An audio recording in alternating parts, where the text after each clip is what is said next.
Good morning everyone. My name is Rahman, assistant teacher of Banhardi High School under Jharkhand government. Today I am going to teach you one of the most important topic in English grammar, and it is also called backbone of English grammar. आप जानते होंगे मैं आपको लगातार series जो पढ़ा रहा हूँ टेंस का, इसी सीरीज को ध्यान में रखते हुए मैं पढ़ा रहा हूँ। ये वीडियो उन लोगों के लिए हेल्पफुल होगा जो 1 to 10th पढ़ रहे हैं, 11 12 पढ़ रहे हैं, नेट JRF जो भी निकाल रहे हैं सभी के लिए होगा। टीचर के लिए, गार्जियंस के लिए, अपने बच्चों को पढ़ाने के लिए हो सकता है या किसी को बताने के लिए। और अगर नहीं है तो आप इंग्लिश इसलिए पढ़ते हैं क्योंकि जब भी आपको कभी मौका मिले टू स्पीक इन इंग्लिश, अंग्रेजी में बात करने का, तो आप उसमें बात कर सकते हैं। तो English is an international language, it opens all window through out the world. ये ऐसा है कि एक मतलब विंडो है जो पूरा दुनिया को जो है ओपन करती है। तो इंग्लिश जो है सिर्फ नंबर लाने के लिए नहीं पढ़िए, इंग्लिश ज़िंदगी को पर्सनली जो डेवलप करने के लिए होता है ना, पर्सनालिटी डेवलपमेंट के लिए भी बहुत ज़रूरी है। और आज के दृश्य में ये सीसेट दीजिए, टेट दीजिए, टीचर बनिए, कोई भी चीज़ बनिए, कंपलसरी होता है कि बेसिक इंग्लिश आपको आना चाहिए। तो बेसिक इंग्लिश पढ़ाने के लिए मैं आपके समक्ष हूँ। मेरा नाम रहमान सर, आप रहमान बोल सकते हैं मुझे, मोहम्मद अखिलाकुर रहमान अंसारी। और मैं ई कॉमर्स जोन जो मैं आपको बता रहा हूँ, ये ई कॉमर्स जोन, इसके अंडर में पढ़ाता हूँ। हमारे अभी ये गुड न्यूज़ ये है कि हमारे एक अजय सर जो हैं वो भी कॉमर्स का बनाते हैं, एक मैडम है वो कॉमर्स और इकोनॉमिक्स का भी वीडियो बनाती है, और मैं तो इंग्लिश का बनाता हूँ। ठीक है, तो आप लोग जो है, हमारा भी एक टीम मजबूत हो गया है। आप लोग कृपया करके इसको ज़्यादा से ज़्यादा लाइक करें, शेयर करें और सब्सक्राइब करें, जिससे पूरा भारत में हम जो एक फ्री में ये सेवा देने का प्रोग्राम जो मेरा है, एक वेलफेयर का काम है, हम करना चाहते हैं। तो ये इसमें आप लोग प्लीज़ सपोर्ट करें। और मेरा जो 10-15 साल का अनुभव है उस अनुभव को मैं यहाँ बता रहा हूँ। तो yesterday I was teaching you, मैं कल यस्टरडे मैं आपको पढ़ा रहा था प्रेजेंट इंडेफिनिट टेंस, या इसको प्रेजेंट सिंपल टेंस भी बोलते हैं। माय डियर लर्नर्स, इस पर ध्यान दीजिएगा। एप्लीकेशंस या असेज, उस पर मैं बात कर रहा हूँ। यहीं से आपका क्वेश्चन जो है पूछी जाती है, यानी 100% जो क्वेश्चंस है इसी चैप्टर से पूछी जाती है कि इसका यूज कहाँ होता है। कंपटीशन लेवल पर हो या फिर बोर्ड में भी इसी से पूछी जाती है, क्योंकि भर फॉर्म का सबसे ज़्यादा अगर टेस्ट होता है तो ये मैं आपको ये बता रहा हूँ। ऑलरेडी मैं, अगर आप मेरा पार्ट 1 वीडियो नहीं देखे हैं तो आप उसको देख लेंगे। ये हमारा जो है पार्ट 2 है। ये हमारा कौन है? ये हमारा पार्ट 2 है। इसको मैं यहाँ लिख देता हूँ पार्ट 2, ठीक है ना। कल मैं पार्ट 1 बनाया था, आप इसको देख लेंगे। ये हमारा पार्ट 2 है। पार्ट 2 वीडियो को देखने के लिए धन्यवाद। और यहाँ मैं बोल रहा हूँ भविष्य में पहला, जो मैं 4 तक तो मैं कल बता चुका हूँ, लेकिन मैं आज 5वां बता रहा हूँ। इसको मैं इंग्लिश भी कर दूंगा, और CBSE ऐसे सभी के लिए हेल्पफुल है। For those student who study in CBSE ऐसे स्कूल स्टूडेंट्स, भविष्य में होने वाले कार्यक्रम, निर्णय या पूर्व निर्धारित योजना का बोध कराने के लिए in English. in future there will be certain program that will be definite and that will be scheduled, जो पूर्व निर्धारित हो, शेड्यूल्ड हो, उसके लिए हम इस टेंस का प्रयोग करते हैं। याद रखिएगा, शेड्यूल्ड होना चाहिए प्रोग्राम फ्यूचर में। नेक्स्ट में क्या है, इसका मैं उदाहरण बहुत ही अच्छा दिया हूँ। देखिए, the prime minister comes here tomorrow. ध्यान दीजिएगा, यहाँ से यहाँ ये क्या है, यहाँ से यहाँ तक आपका हो गया सब्जेक्ट, ये आपका हो गया वर्ब 5, और ये हो गया अदर वर्ड। यहाँ पर ये अदर वर्ड का काम करेगा। अब आपको मैं बता रहा हूँ यहाँ पर क्या हुआ है। ये आपका प्रेजेंट इंडेफिनिट टेंस यहाँ पर यूज हो रहा है। कैसे? पहला देखिए, ये आपका सब्जेक्ट के बाद वर्ब 5 लग गया और ऑब्जेक्ट लग गया, या अदर वर्ड लग गया। तो आप जानते होंगे सब्जेक्ट वर्ब 1 या वर्ब 5 क्या होता है, प्रेजेंट इंडेफिनिट टेंस को दिखाता है। तो यहाँ पर ये दिखा है। क्वेश्चन आपसे कैसे पूछेगा, यहाँ पूछ देगा द प्राइम मिनिस्टर, उसके बाद यहाँ पर कम लिख देगा और इसको ब्रैकेट बंद कर देगा, इसको ऐसे लिख देगा, इसको ब्रैकेट बंद कर देगा और बोलेगा हेयर टुमारो। तो आपको सही करना है। तो आप सही नहीं कर पाएंगे जब तक आप इसको बढ़िया से नहीं पढ़ेंगे, तो क्योंकि ये प्रोग्राम जो है फिक्स है, इसलिए यहाँ पर हो जाएगा आपका कम्स। ठीक है, यहाँ पर हो जाएगा कम्स। नाउ नेक्स्ट में आपका क्या है, my father lives Ranchi next Monday. यहाँ भी देखिए, नेक्स्ट मंडे हमारा भविष्य में पूर्व निर्धारित शेड्यूल्ड प्रोग्राम है, इसलिए हम यहाँ पर लिप्स दिए भी वर्ब 5 है और ये सब्जेक्ट है। तो subject of verb 5 plus other word आप जानते होंगे प्रेजेंट इंडेफिनिट का पहचान है। नेक्स्ट में क्या है, द प्लेन टेक्स ऑफ, देखिए ये फ्रेजल वर्ब है। फ्रेजल वर्ब को हम टू वर्ड वर्ब भी बोलते हैं। क्यों? क्योंकि इसमें टू वर्ड होते हैं। टेक्स और ऑफ का मतलब अलग अलग मीनिंग नहीं लेना है, दोनों का मीनिंग एक लेना है, इसलिए यहाँ पर टेक्स को माने ऑफ माने उड़ान भरी। कितना बजे? 9 PM। PM का माने होता है पोस्ट मेरिडियम और AM का माने होता है एंटी मेरिडियम। अपराह्न पूर्वाह्न आप जानते होंगे, सुने भी होंगे हिंदी में। I go to Delhi next month, ध्यान दीजिएगा नेक्स्ट मंथ क्या है, एक हमारा प्रोग्राम शेड्यूल्ड है जो तय है, इसलिए हम यहाँ पर गो दिए हैं। जबकि ये प्रेजेंट इंडेफिनिट टेंस यूज हो रहा है और ऐसे पता चलता है कि आने वाला दिन में होगा, लेकिन वैसे नहीं होता है। ठीक है, now next, when does the school reopen, school reopen कब होगी? अब आपको मैं बता देता हूँ, ये स्कूल मान लीजिए अभी कोविड-19 के कारण, ड्यू टू कोविड-19 पेंडेमिक के कारण भारत में बहुत सारे स्कूल कॉलेज अभी बंद है, बहुत सारे का 100% बंद है। ठीक है, तो आप ध्यान दीजिएगा कि इसमें आपको ये करना है, रीओपन का माने पुनः खुलनी, ओपन का माने खुलना, मतलब खोलना होता है, री माने पुनः होता है। तो यहाँ पर हो गया व्हेन डज द स्कूल, तो यहाँ ध्यान दीजिए ये सब्जेक्ट है और ये डज आपका लग गया, तो ये WH लग गया। तो आप जानते होंगे मैं स्ट्रक्चर जो अच्छे से लिखाया था उसमें कौन सा स्ट्रक्चर में आएगा, ये 5th स्ट्रक्चर में आएगा। याद रखिएगा 5th स्ट्रक्चर में आएगा WH प्लस डज और सब्जेक्ट प्लस वर्ब 1। ओके, तो यहाँ पर आपको ध्यान ये देना है कि ये जो विद्यालय आपका कब खुलती है, यहाँ पर यही है कि ये फ्यूचर में प्रोग्राम निश्चित है। जैसे ड्यू टू आपका कोविड-19 कारण या ड्यू टू आपका दशहरा पूजा के लिए स्कूल बंद या कॉलेज बंद होगी, तो कन्फर्म है कि खुलेगी फ्यूचर में 10 दिन 15 दिन के बाद, इसीलिए यहाँ पर ये शेड्यूल्ड है। शेड्यूल्ड माने क्या, तय है। नेक्स्ट में आपका मैं 6th नंबर लिया हूँ,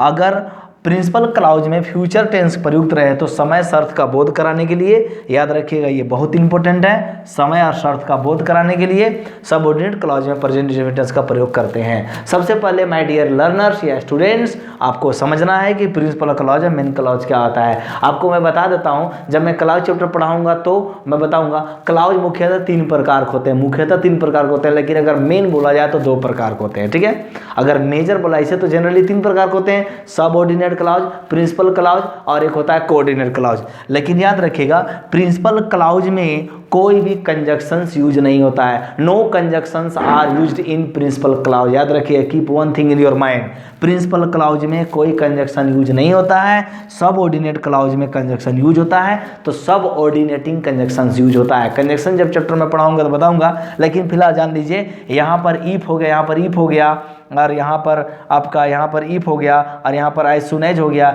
ये सब आपका सबऑर्डिनेट कंजक्शंस है, इसलिए यहाँ पर ये सबऑर्डिनेट क्लॉज होगा।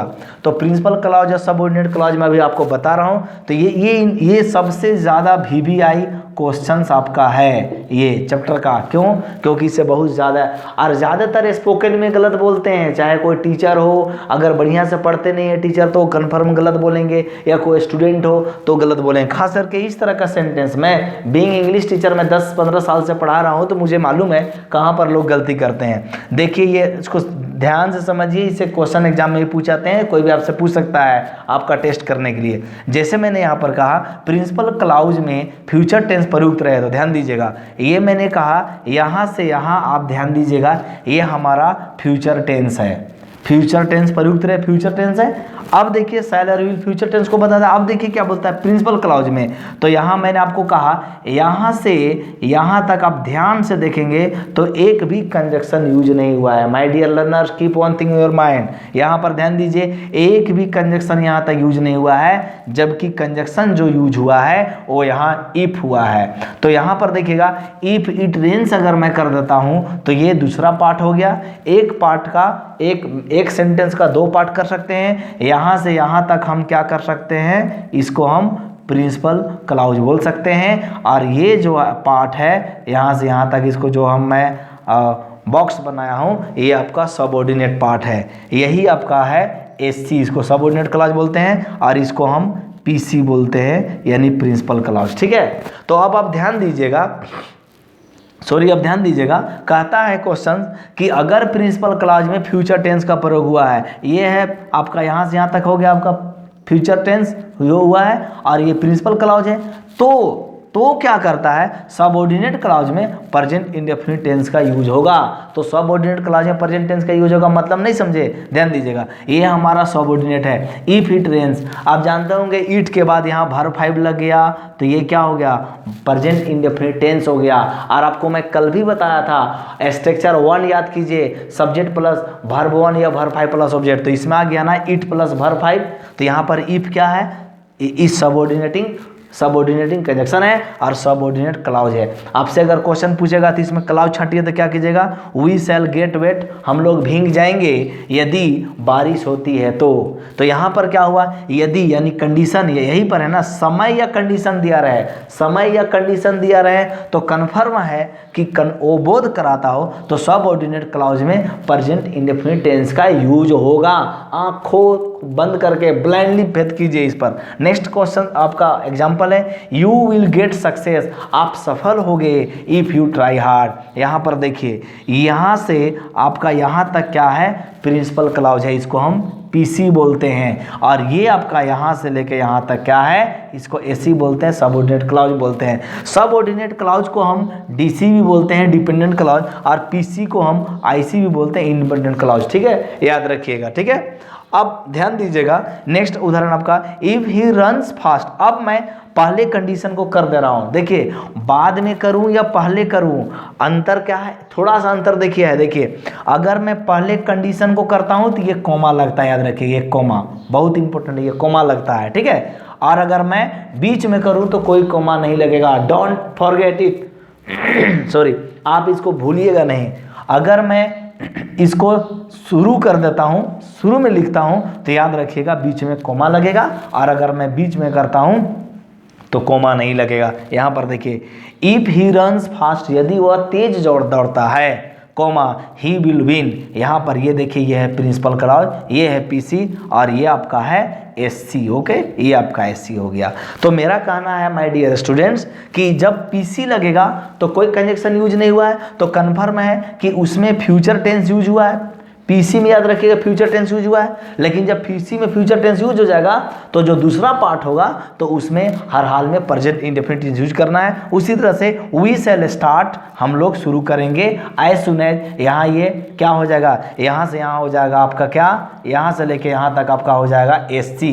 तो एज सून एज क्या हो गया, एक सबऑर्डिनेटिंग कंजक्शन है। और इस तरह से हम देखते हैं कि यहाँ पर मैं जब बीच में लाया तो कोई कोमा नहीं दिया, लेकिन इसको मैं पहले ऐसे सेंटेंस बना सकता हूँ, as soon as we are ready, comma we shall start. ठीक है ना, जैसे हम लोग तैयार हैं, जैसे हम लोग शुरू कर देंगे, जब तक क्या है वी आर रेडी, तब तक हम लोग तैयार हैं। ठीक है, कहने का मतलब हुआ कि इस सेंटेंस को हम इस तरह से बोल सकते हैं। नाउ नेक्स्ट में इधर देखेंगे 7th नंबर क्या है, मैंने यहाँ लिखा है 7th रूल, भूतकाल की घटना को जोरदार बनाने के लिए to emphasize past event present it is used, that means present indefinite tense is used to express or to highlight or to emphasize past tense। Past में घटनाएं जो होती है, पास्ट में जो इवेंट होती है, उसको हम हाईलाइट करने के लिए मैं इस टेंस का भी यूज करता हूँ। किस टेंस का, प्रेजेंट इंडेफिनिट टेंस, याद रखिएगा ये प्रेजेंट इंडेफिनिट टेंस का मैं यूज करता हूँ। ठीक है, प्रेजेंट इंडेफिनिट टेंस का मैं यूज करता हूँ।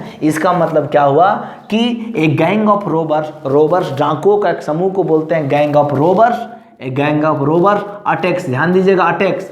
और याद रखिएगा कि मैं आपको नियम बता रहा हूँ, कभी भी जीवन में अगर आपसे कोई बोले कि कलेक्टिव नाउन के बाद कौन वर्ब यूज होता है, आंख मूंद करके आप वर्ब 5 दीजिएगा, यानी सिंगुलर वर्ब दीजिएगा, क्योंकि ये गैंग ऑफ जो रोबर्स होता है ये एक चीज को दिखाता है, इसलिए हम यहाँ पर सिंगुलर देते हैं। तो आप जानते होंगे SSPP का फार्मूला क्या है, सिंगुलर सब्जेक्ट होता है तो सिंगुलर वर्ब होता है, प्लूरल सब्जेक्ट होता है तो प्लूरल वर्ब होता है। मैं सब्जेक्ट वर्ब या कॉन्कॉर्ड या सिंटेक्स में पढ़ाऊंगा, लेकिन फिलहाल आप देखेंगे कि ये आपका वर्ब 5 हो गया, ये वर्ब 5 हो गया तो ये सिंगुलर हो गया, द विलेज लास्ट नाइट। लेकिन आपको ध्यान देना है कि ये जो अटैक्स है माय डियर स्टूडेंट्स, ये प्रेजेंट इंडेफिनिट टेंस है। एक्चुअली ये घटना ये कर रही है कि लास्ट नाइट, यहाँ ध्यान दीजिएगा, लास्ट नाइट में ये घटना घटी। होना तो ये चाहिए का कि एक गैंग ऑफ रोबर्स आए गाँव में और सब लूट के चले गए, लेकिन ऐसा नहीं हुआ। यहाँ पर ये हुआ कि एक गैंग ऑफ रोबर्स आए लेकिन लूट के गए रेफरेंस हो रहा है पास्ट का, लेकिन दिखा रहे हैं हम प्रेजेंट इंडेफिनिट टेंस में। Okay, now next move on second example. India wins the ICC trophy. India जो है आईसीसी ट्रॉफी 2011 में जीत गई थी। मान लीजिए 2011 में under the captainship of Mahendra Singh Dhoni, Mahendra Singh Dhoni के कैप्टनशिप में इंडिया आईसीसी का ट्रॉफी जीत गई थी। तो दूसरा दिन जो न्यूज में आया तो ये इसी तरह से आता है, होना ये चाहिए था 1, क्या होना चाहिए था, WN1, इंडिया जीत गया था, इंडिया जीत गया था। लेकिन यहां पर मैं लिख रहा हूं इंडिया विंस, क्यों? क्योंकि मैं भूतकाल यानी कल की जो घटनाएं घटी, यानी अगर 8 मई को 2020 को घटना घटती है तो आज मैं 9 मई को बोलूंगा कि ये घटना हुई, यानी जोर देने के लिए, इंफेसाइज करने के लिए, इसलिए यहां पर ये वर्ड है जोरदार, इंफेटिक बनाने के लिए हम पिछला बीता हुआ यस्टरडे के घटना को भी हम प्रेजेंट में यानी टुडे में हाईलाइट करते हैं। तो इसमें भी यूज किया था। तो क्वेश्चन के हिसाब से पूछेगा, इस तरह क्वेश्चन दे देगा और आपसे बोलेगा इसमें क्या होगा, आपको यूज करना है। देखिए नेक्स्ट में, ये तो बहुत इंपॉर्टेंट है, ये भी VBI है क्योंकि ये बहुत ज़्यादा यूज होता है। अगर आपको इंग्लिश सीखना है, अगर आपको अंग्रेजी बोलना है तो आप हर हाल में टीवी या रेडियो पर जो कमेंट्री होता है इंग्लिश में, हर हाल में सुनिए, देखिए। क्यों? क्योंकि प्रेजेंट इंडेफिनिट टेंस का यूज होता है उसमें भी। मैच या किसी आयोजन का आंखों देखा हाल सुनाने के लिए या कमेंट्री के लिए हम इसका यूज करते हैं। जैसे Sachin throws the ball, Lara move से beat and hits the ball and score 6 run. यहाँ का मतलब हुआ सचिन ने थ्रोज किया बॉल को, बॉल फेंका, लारा थोड़ा सा मूव्स हुए और हिट कर दिए। कितना रन के लिए? मैक्सिमम यानी 6 रनों के लिए उन्होंने हिट कर दिया। तो यहाँ पर जो है माय डियर स्टूडेंट्स, यहाँ देखिएगा, इसमें भी तो क्वेश्चन आपसे पूछ सकता है कि हम प्रेजेंट इंडेफिनिट टेंस का यूज कहाँ करते हैं। तो आप बोलिएगा सर या फिर माय फ्रेंड, यहाँ पर करते हैं जैसे कोई मैच का आंखों देखा हाल हो रहा है या कोई चीज़ का प्रसारण हो रहा है, तो वहाँ भी हम प्रेजेंट इंडेफिनिट टेंस का यूज करेंगे।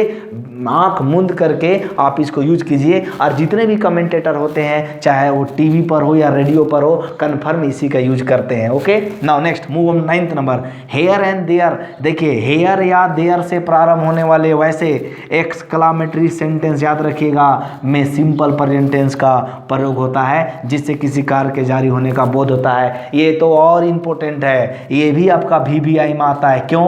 क्योंकि इस तरह से क्वेश्चंस मैं अपने प्रैक्टिकल लाइफ में, टीचिंग लाइफ में देखा हूँ। देखिए इसमें क्या होता है, जैसे मैंने बोला कि here comes the king, exclamatory, याद रखिएगा इस साइन को हम एक्सक्लामेशन बोलते हैं, इस साइन को हम एक्सक्लामेशन बोलते हैं, यानी सडन फीलिंग, सडन आपका मूवमेंट होता है, इसका मतलब हुआ सडन आपका फीलिंग होगा, सडन आपका कोई चीज़ सोचते हैं अचानक। तो यहाँ पर बोलता है हेयर कम्स द किंग, यहाँ राजा आते हैं, ध्यान दीजिएगा, यहाँ राजा आते हैं का मैं बोल रहा हूँ, here comes the king. Next में क्या है, देयर गोज द बस, वहाँ बस जाती है, यानी ये डेली काम है। अभी मैंने बोला कि कार्य जो है किसी कार्य की जारी रहने की बोध होता है, जारी यानी कंटिन्यूअस है, कंटिन्यूटी बना हुआ है। नेक्स्ट में क्या है आपको मैं बता रहा हूँ, हेयर ही कम्स, वो एक कोई लड़का है या कोई पर्सन है, यहाँ वो रेगुलर आते हैं, रोजाना आते हैं, यानी रेगुलर आते हैं, या साप्ताहिक या महीना में आते हैं या साल में। नाउ नेक्स्ट में क्या है, यहाँ पर देयर सी ब्लोज, वहाँ वह बहती है। इसका मतलब ये हुआ कि इस तरह का सेंटेंस में मैं आपको हर हाल में देख रहा हूँ कि मतलब बहुत है। अभी आप मेरे साथ बने रहिए, चूँकि अभी मैं जस्ट आपको जो और भी आगे पढ़ाने वाला हूँ प्रेजेंट कंटिन्यूअस टेंस, उसका स्ट्रक्चर। लेकिन एक बार मैं फिर ही बता रहा हूँ कि सबसे ज़्यादा 40 से 50% याद रखिएगा इस टेंस का यूज होता है प्रेजेंट इंडेफिनिट टेंस का स्टोरी बोलने में, जैसे मैंने आपको बताया और मैंने आपको स्ट्रक्चर बोला। तो मेरे स्तर से जो कंपटीशन लेवल के भी बच्चे हैं या कोई गार्जियन है, टीचर है, पेरेंट्स है, कोई भी इससे सीख सकते हैं और ये कोई मामूली नहीं है। कॉन्फिडेंस होता है बट इसको सॉल्व करके पूरा बनाइए। ओके, तो ये आपका होगा। नेक्स्ट आपका उदाहरण है प्रेजेंट कंटिन्यूअस टेंस। तो मैं बता रहा था जिसे देयर सी ब्लोज, वहाँ वह मतलब बहती है, और देयर गोज द बस, वहाँ बस जाती है, और हेयर ही कम्स मतलब वहाँ यहाँ जो है वह आता है। इस तरह से हम देख सकते हैं कि प्रेजेंट इंडेफिनिट टेंस का बेहतर से बेहतर कहाँ यूज होता है, कहाँ अप्लीकेशंस होता है। मैंने मैक्सिमम प्रयास किया इतना बताने का, ठीक है। अभी मैं आपको पढ़ा रहा हूँ, इसके बाद इससे रिलेटेड जो क्वेश्चंस वगैरह होंगे या टेंस चैप्टर खत्म होने के बाद, सीरीज में खत्म होने के बाद क्वेश्चन आंसर कम से कम 2-3 चैप्टर करवाऊंगा, जिससे आपको A to Z क्लियर हो जाएगा। और कुछ कंपटीशन लेवल का भी क्वेश्चंस वगैरह मैं लाऊंगा या बोर्ड वगैरह का भी, जिससे आपको पता चले किस तरह से क्वेश्चन पूछ जाते हैं। अब देखिए ये तो आपका खत्म हो गया। अब नेक्स्ट में आपको मैं बता रहा हूँ ये सबसे इम्पोर्टेंट ये भी टेंस है। ऐसा नहीं है कि ये 12 में 12 टेंस का अपना अपना महत्व है, लेकिन सबसे ज़्यादा तो इसका है, उसके बाद इसका है। क्यों? क्योंकि इसका हम थोड़ा सा कम करते हैं, लेकिन उसका प्रयोग हम ज़्यादा करते हैं, प्रेजेंट इंडेफिनिट टेंस का, ठीक है। थोड़ा सा ये कम होता है, लेकिन होता तो ये भी है, क्वेश्चन तो यहाँ से भी अराइज होता है। नाउ नेक्स्ट में इसका नाम है my dear learner present continuous tense. देखिएगा कंटिन्यूअस को हम इम्परफेक्ट भी बोलते हैं और प्रोग्रेसिव भी बोलते हैं। तो पहला सवाल आपसे क्या हुआ कि कितने प्रकार के क्वेश्चंस हुए, कंटिन्यूअस, इम्परफेक्ट, प्रोग्रेसिव, सब एक है। कोई आपको टेस्ट लेने के लिए ऐसा कर सकता है, बट डू नॉट फॉरगेट, आप भूलना मत कभी। अब देखिए इसका हिंदी आइडेंटिफिकेशन क्या है, याद रखिएगा। जिस हिंदी क्रिया, ज़्यादातर लोग जो है इसको नहीं ध्यान देते हैं, जिस हिंदी क्रिया का अंत में रहा है, रही है, रहे हो, रहा हूँ इत्यादि लगा रहता है, उससे हम प्रेजेंट कंटिन्यूअस टेंस के नियम के अनुसार ट्रांसलेट इनटू इंग्लिश करते हैं। कुछ लोग यूँ ही पढ़ा देते हैं, खाली उसे हम कहते हैं, कहना नहीं है, ट्रांसलेट इनटू इंग्लिश करना है। ओके, ट्रांसलेट इनटू इंग्लिश करना है, याद रखिएगा। अगर हम इंग्लिश में बोलना चाहेंगे तो बोल सकते हैं for an action going on at the time of speaking, यानी जिस समय मैं बोल रहा हूँ उस समय कोई घटना घटनी चाहिए। जैसे आप मान लीजिए घर में आते हैं, उसी समय आपके ब्रदर जो है ब्लैक बोर्ड या व्हाइट बोर्ड में कुछ लिख रहे हैं, तो आप बोल सकते हैं my brother is writing on the black board या ऑन द बीबी, बीबी मैंने ब्लैक बोर्ड। नेक्स्ट में क्या होता है, उसी समय आपकी मम्मी घर में काम कर रही है, तो आप बोल सकते हैं my mother is doing chores. Chores माने होता है छोटे छोटे जो काम होते हैं उसको बोलते हैं घर में, ठीक है, घरेलू काम। अब देखिए मैं बोल रहा हूँ नेक्स्ट में आपकी सिस्टर कोई जॉब कर रही है, कोई काम कर रही है, गाड़ी चला रही है, तो बोल सकते हैं माय सिस्टर इज ड्राइविंग, या फिर बाइकिंग, या स्कूटी ऑन स्कूटी, या राइडिंग ऑन ए बाइसाइकिल, या फिर क्या बोल सकते हैं राइडिंग ऑन बाइक। तो यह ध्यान दीजिएगा, बोलने टाइम इसका यूज होता है। इसे मैं जब इसका यूज बताऊंगा ना तो उसमें मैं आपको डिटेल में बताऊंगा। फिलहाल तो आप इसका आइडेंटिफिकेशन तक जान लीजिए। जैसा मैं आपको एक बेहतरीन तरीका बताते आ रहा हूं कि ये जो मैं बोलता हूं तो मेरा पढ़ाने का थोड़ा सा तरीका अलग है, मैं स्ट्रक्चर हर हाल में लिखा रहा हूँ। क्यों? क्योंकि देखिए जब आप एरर डिटेक्शन या फाइंडिंग एरर में जब जाएंगे, कंपटीशन लेवल का क्वेश्चंस करेंगे या फिर कोई पढ़ाएंगे या कहीं भी पढ़ाएंगे, तो देखिए ये 1 2 3 4 5 6 ये 6 स्ट्रक्चर से क्वेश्चन आपको जरूर पूछे जाएंगे। जैसे देखिए सब्जेक्ट, जैसे आपको प्रेजेंट इंडेफिनिट में भी वही नियम बताया था, यहाँ भी वही है, सब्जेक्ट प्लस ईजेएमआर प्लस V4। याद रखिएगा वहाँ पर वर्ब 1 लगा था, प्रेजेंट इंडेफिनिट में क्या लगा था, वर्ब 1 लगा था, और यहाँ क्या लगेगा, वर्ब 4 लगेगा। वर्ब 4 को हम ING भी बोलते हैं, तो डोंट कंफ्यूज, आप इसको कंफ्यूज मत होइएगा। ING बोलो या वर्ब 4 बोलो, दोनों एक है, बोथ आर इक्वल।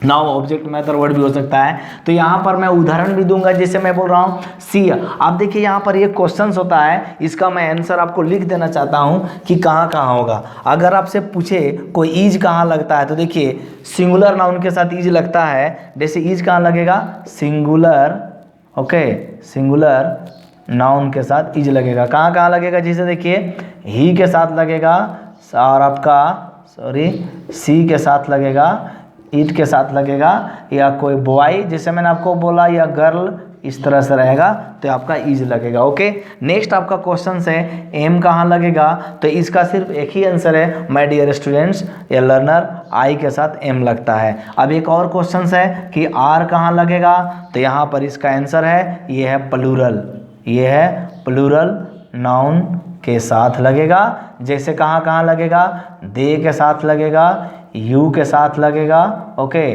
और एक मिनट, मैं वाई ओ यू के साथ लगेगा, वी के साथ लगेगा, या बॉयज़ के साथ लगेगा, या गर्ल्स के साथ लगेगा, यानी जो प्लूरल नाउन होगा उसके साथ लगेगा। ये भी आपका क्वेश्चन है जो मैं आपको बता रहा हूँ। तो इसमें आपको क्या करना है कि आप देखेंगे कहाँ कहाँ इज लगेगा, कहाँ कहाँ एम लगेगा, ये भी मैंने आपको लिख दिया। मतलब मैं A to Z चीज़ इसमें ध्यान दे रहा हूँ।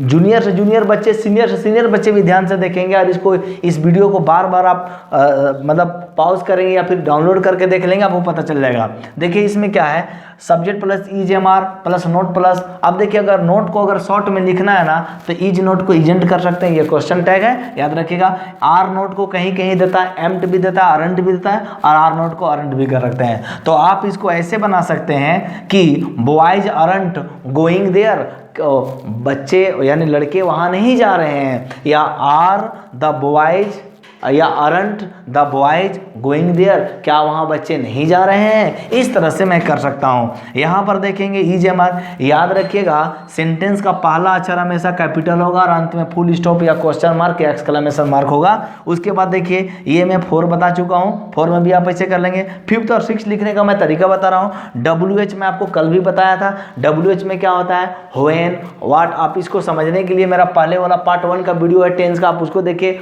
व्हाट, व्हेन, वेयर, हाउ, उस पर बाद ही मैं एक बार रिपीट कर दे रहा हूँ। हु, व्हाट, हुज, इस तरह से जो WH में रहेगा तो आपको है WH प्लस आपको पूरा लिख देना है 3, यानी 3 में क्या है, is am are plus subject plus verb four plus subject plus question mark, आपको पूरा लिखना है। 6th नंबर में क्या करना है, WH plus is am are वाला पूरा लिख देना है, ठीक है। तो माय डियर स्टूडेंट्स, आज मैं प्रेजेंट कंटिन्यूअस या इम्परफेक्ट या प्रोग्रेसिव टेंस का बताया पहचान, और मैं आपको स्ट्रक्चर बताया। अब जो है इससे रिलेटेड जो है मैं आपको कल जो है आप इसका एप्लीकेशन या असेज यानी यूटिलाइजेशन बताऊंगा और बहुत ही बेहतरीन तरह से बताऊंगा। मुझे पूरा उम्मीद है कि आपको ये चैप्टर अच्छी तरह से भली भांति समझ में आया होगा। मैं बारीकी चीज़ों को भी, सूक्ष्म चीज़ों को, माइक्रो चीज़ों को भी, यहाँ बहुत छोटे छोटे चीज़ों को भी मैं देखा हूँ। मुझे पूरा उम्मीद है कि आपको वीडियो समझ में आया होगा, और इस उम्मीद के साथ कि आपका जीवन अच्छा रहे, लॉकडाउन में आप इंजॉय करें। चूँकि एडवर्सिटी जो है आपका बुरा टाइम है, उसके बाद ज़रूर अच्छा टाइम आएगा, क्योंकि समय जो है हमेशा बीत जाता है और जीवन में इंसान का भी जो है टाइम अच्छा आता है। मैं अंत में यही बोलना चाहूँगा कि मेरा ई कॉमर्स जोन, देखिए ई कॉमर्स जोन को आप लाइक करें, सब्सक्राइब करें और ज़्यादातर लोग को शेयर करें। और एक मैं लास्ट में कोट बोलता हूँ, ठीक है, द मोस्ट एंड ब्यूटी, मतलब एक मैं कोट बोल देता हूँ जो मैं डेली बोलता हूँ, winners don't do different things, they do things differently. इसका मतलब हुआ विजेता अलग काम नहीं करते हैं बल्कि उसी काम को अलग ढंग से करते हैं। शिव खेड़ा, ये मेरा फेवरेट कोट है, बार बार मैं उसी को बोलूँगा। क्यों? क्योंकि इसमें बहुत गहराई छिपी है। इस उम्मीद के साथ कि आपका दिन अच्छा हो। Thank you very much, have a great day.